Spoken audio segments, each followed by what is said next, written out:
তো শাড়িটা আমি খুবই অল্প দামে কিনেছি।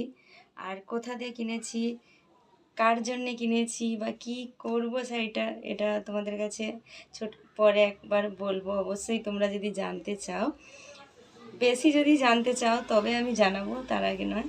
তো শাড়িটা কেমন লাগছে আমাকে বলো। আর অবশ্যই যেদিন শাড়িটা পরবো সেদিন দেখাবো। এটা কুচি আর ভেতরটা আকাশি কালার। আমার আকাশি কালারের শাড়ি একটা আছে, সে শাড়িটা একটু কেমন হয়ে গেছে, আর সেটা ছিল আমার পিওর বেনারসি একদমই।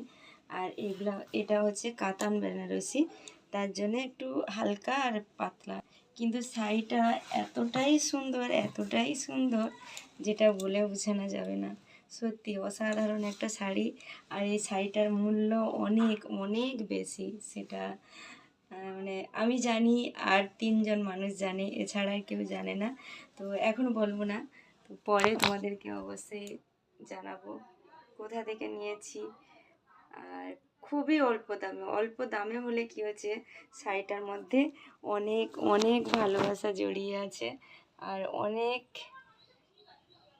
আশীর্বাদ আছে, এইটুকুই। আর কিছু